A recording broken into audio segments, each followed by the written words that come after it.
How's it, guys? And thanks for tuning in to this week's episode of the Diverge Podcast.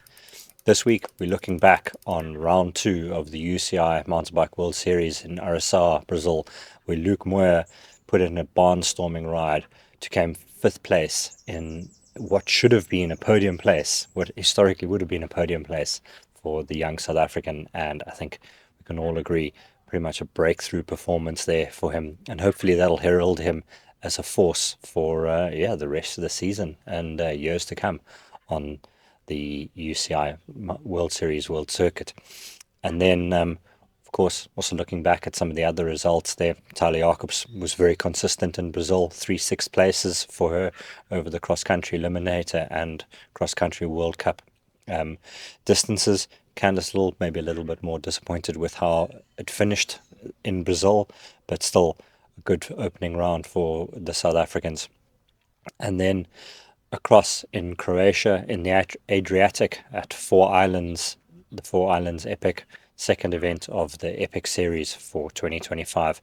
It's been wild, it's been windy, and Buff Megamo and Cannondale ISB Sport have been on a tear so far, winning all three stages. But it sounds like Tessa Kordakas might have come down with something and could leave the door open for Bianca Hall and Vera Lazo, who are only 1 minute 29 seconds behind them at this stage going into the final 2 days of racing. So all to play for over there on the island of Kirk on Friday and Saturday. But first though, Araxá, Brazil, and Luke Moir's stellar performance. It's really cool to see for Luke. I mean, he's been slogging it out. I mean, he is only 22, but still it feels like he's been slogging it out for a long time. Of course, had to go through the disappointment of Spa, Switzerland pulling out of what would have been a really good, strong factory team or a well-supported European team towards the end of last year. Hustled to make it happen, to get over to Brazil. Got picked up by Mondraker Bikes thanks to Benno Willett.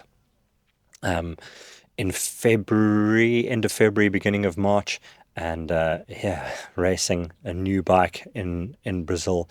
First round went pretty well, and then second round, going into the cross country eliminator, rear wheel puncture, DNF in the eliminator. He must have been so low, and then to come back from that, as he has done all year, just like really turning adversity into motivation for good performances. Stormed back through the field, set the fastest time on lap 4 of the 10-lap race, got up from the back of the field, was 25th at the end of lap 1, was with the leading group by the time lap 4 finished, and he was right there in the mix with the Specialized Factory team. The 4 riders from Specialized Factory Racing once again really made most of the racing, and Chris Blevins, after being the second strongest of those, was the strongest rider on the day. He put in a lot of the work, a lot of the pacemaking, with his young French teammate Adrien Bochy, and when Adrien attacked, Victor Koreski couldn't go with. Nino Schurter had dropped out of the running already. There, Fabio Puntner, who had done 2 great laps on lap 8 and 9, taking the fight to the 4 specialized riders, couldn't go with. The elastic sort of stretched a little bit to Simone Avandetto, of course, who was out here for the Absa Cape Epic in March, and to Luke. They couldn't quite stay with Adrien Bochy, Chris Blevins, and then the third specialized rider, who Martin Vidore, who managed to get away. The 3 of them forced it out for the victory. Both Blevins and Vidore diving through on Bochy's inside to get ahead of him, to take Blevins then taking the victory, and Vidore second, Bochy third, and then Avandetto came fourth, and Luke Moir, amazing 5th place finish.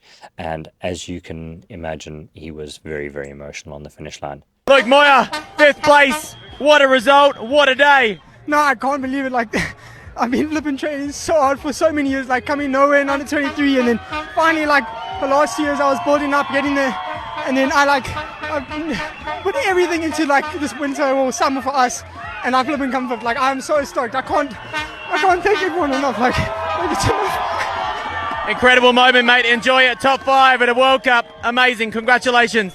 Thank you. No, I'm sure you've heard that interview before, but it's really worth listening to again. Just the emotion of the elation and just overwhelmed by the entire experience, really. The other South Africans, as I said, Tyler Jacobs had a great 2 weekends over in Araxá, Brazil. 6th and 6th on the first round, and then an 11th in the cross-country eliminator after having a bit of a messy Friday with a broken spoke off the start line, and then having to be forced to dismount with a rider riding into her on one of the climbs. So 11th on the cross country eliminator on Friday, and then another 6th place finish on Saturday in the XCO, and Tyler is now ranked 5th in the world for the U23s after 2 rounds of racing. So that is very, very cool for her. It's great to see her doing so well with Live Factory Racing. The men's under 23s, who are neglected last week, were pretty good as well. The two young South Africans. They just need to find their results. Luca Ruwiel and Ernie Roets, they were 18th and 22nd on Saturday, which really good performances there, and good to see them putting in some solid rides. 18th and 22nd in the XCC, in the cross country on Saturday, 23rd and 26th. Luca in 23rd, Ernie in 26th. But solid rides for the boys, and gaining experience there, and it'll be good to see what they can do when the World Cup resumes later on in the year, towards the end of May. Candice Lill, of course, had been 5th in the first round.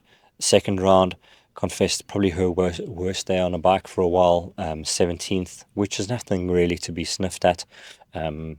But just showing again that progress isn't always linear. But you've got to think that Brazil is maybe not the course that best suits Candice. Maybe somewhere with longer climbs, steeper climbs, a little bit less technical, maybe, or where the descending is not quite as fast. Maybe slower technical descents would suit her better than the fast technical descents of Brazil, or the fast open descents of Brazil with those pumped track sections. So I think we can look to see Candice really do pretty well going forward. After 2 rounds of racing, the overall rankings have it that Samara Maxwell of New Zealand leads.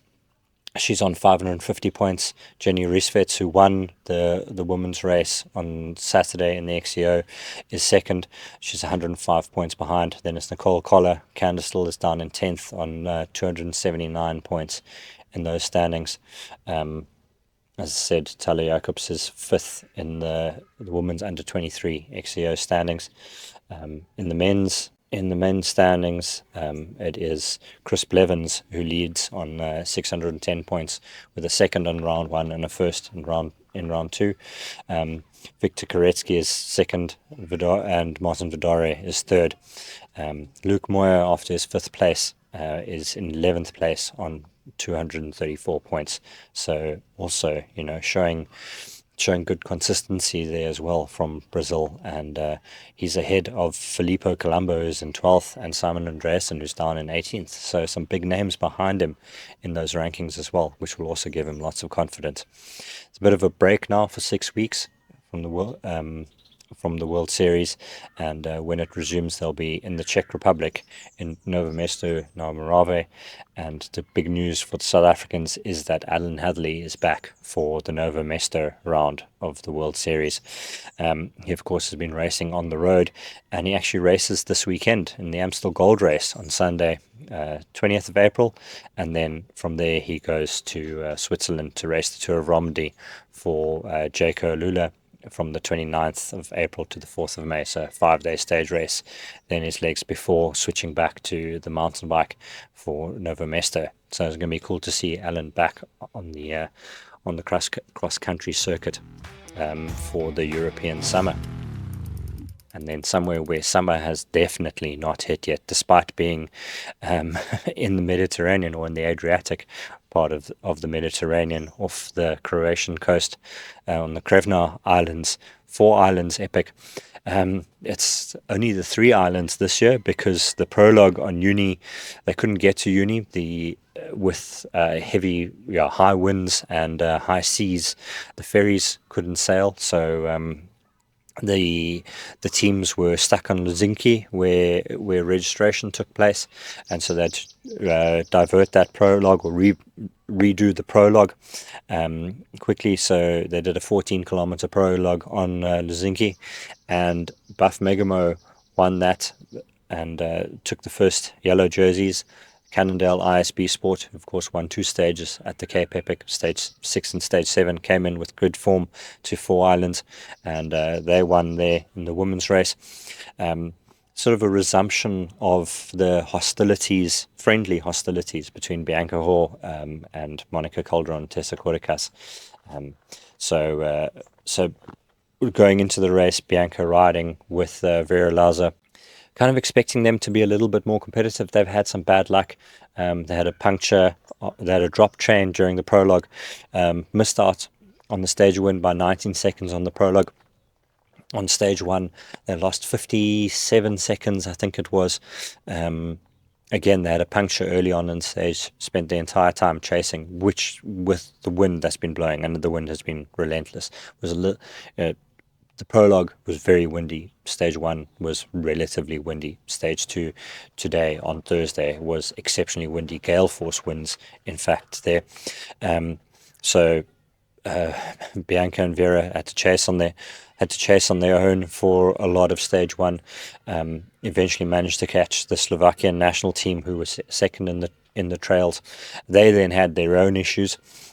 Bianca and Vera pushed on, managed to close that gap down a bit, but couldn't quite ever close it completely. And so they lost a bit of time there. But after the stage, Tessa Koricas confessed that it was a pretty shocking day for her. She sort of struggled towards the end of the day. She said she felt like a cat with 9 lives. She died and came back and died and came back again.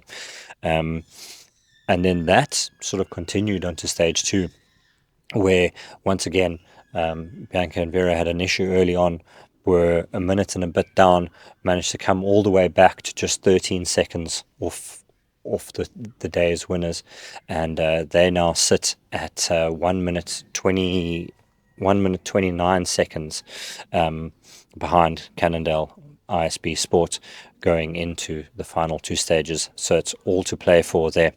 In the men's race, Buff Megamo have had a slightly easier time of it. They won the prologue by about 30 seconds. Stage 2, the Metallurgica team, who we had expected to be their closest competition, they had issues. They sort of fell out of the GC slightly.